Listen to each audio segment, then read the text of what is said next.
The converse of the Pythagorean theorem is used to determine if you have a right triangle, if you have an acute triangle, or if you have an obtuse triangle when you're given the side measures of a triangle. So if you have the three sides, all you do is you plug it into your basic Pythagorean theorem. Like I said on the previous video, we're going to have C on the left side when we're doing the converse. Just think of how the converse is, switching the order of the rule. So we're going to switch the order of the rule, put C first.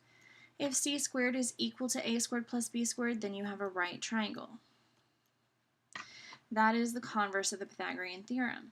It has two corollaries that go with it that say if c squared is less than a squared plus b squared, then the triangle is an acute triangle. And if c squared is greater than a squared plus b squared, then it is obtuse.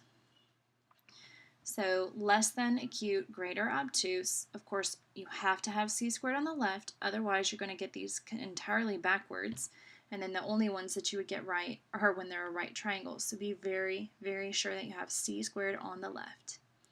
So here we're going to apply it, and the instructions say tell whether the triangle formed with the given sides is acute, obtuse, or right.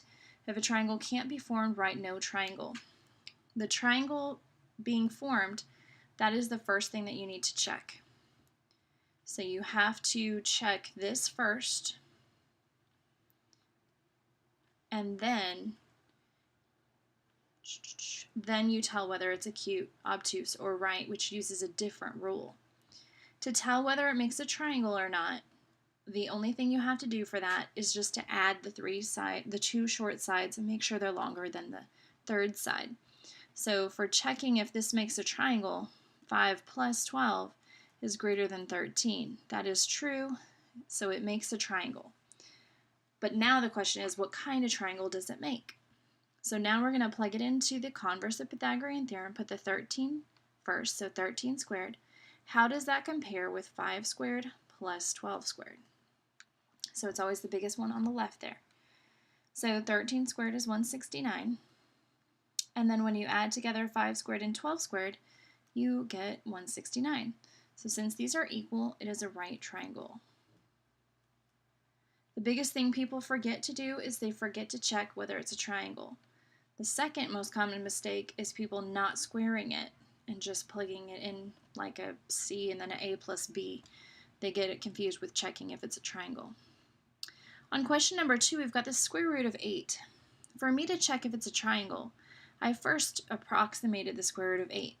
It's 2.83 if you plug that in your calculator. If you add 2.83 and 4 together, you get more than 6. So it makes a triangle. So I like to put, triangle check mark. I checked. It does make a triangle. Now we got to find out what kind. Now that I know what the square root of 8 is, I know that 6 is the longest side.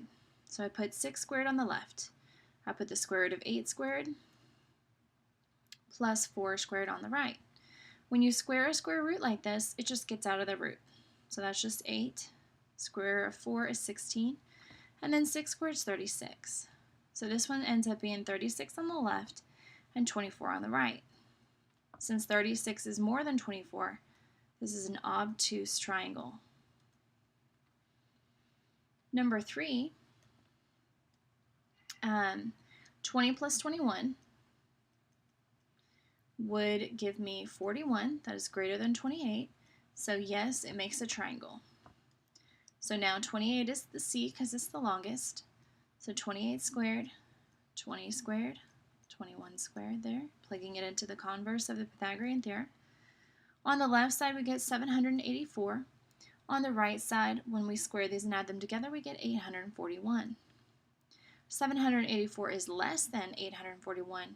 So this is an acute triangle.